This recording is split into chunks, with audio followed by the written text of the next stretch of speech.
wafdi ka socda hay'adda UNICEF iyo WFP ay horkacayaan wasaaradda caafimaadka dowladda federaalka Soomaaliya iyo tan maamul goboleedka Jubbaland ayaa gaaray magaalada Luuq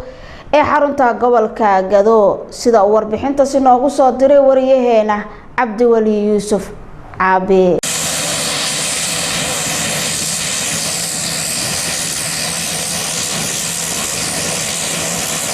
wafdi ka socda hay'adda UNICEF iyo WFP isla markaana ay horkacayaan mas'uuliyiin ka tirsan wasaaradda caafimaadka dowladda federaalka Soomaaliya iyo sidoo kale wasaaradda caafimaadka dowlad goboleedka Jubbaland ayaa soo gaaray degmada Luuq ee gobolka Gado waxaana garoonka diyaaradaha si wacan ugu soo dhaweeyay mas'uuliyiin ka tirsan maamulka degmada Luuq.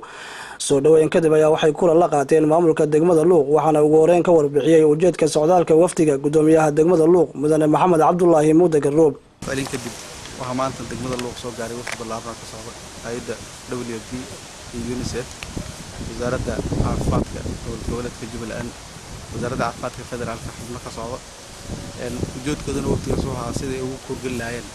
baahiyaha bulshada ka taagan deegaanka Luuq ka taagan baahiyahaasoo muddooyinkanba aad u soo kordhayo mid maalin ka dambeysay baahiyaha soo ziyaadeen wafdiga laba qaybood buu ahaa kula socodkooda midka koowaad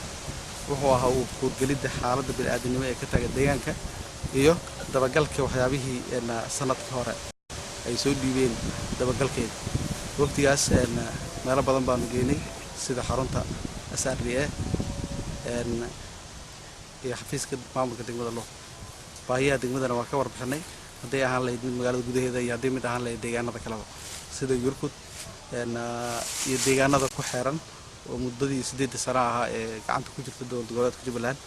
aanay helin wax gargaar bini'aadanimo ah kama balahan waxaan har yaabeen u taaganahay soo dhaweynta iyo wacyigelinta bulshada sidii wax loogu qaban lahaa hay'adaha samafalka annagu haddaan nahay maamulna waxaan mar walba iyo mar labaad iyo mar walba aan u taaganahay in aan baahida bulshada u istaagna habeen iyo maalinba haddii annaga karaankanaga ahaan lahayd iyo hadday ahaan lahayd u qaylo dhaaminta hay'adaha samafalka. Assalaamu alaykum warahmatullahi wabarakatuh. Cabdi Wali Yuusuf Caabi TV-ga caalamiga ee Royal 24 magaalada Luuq.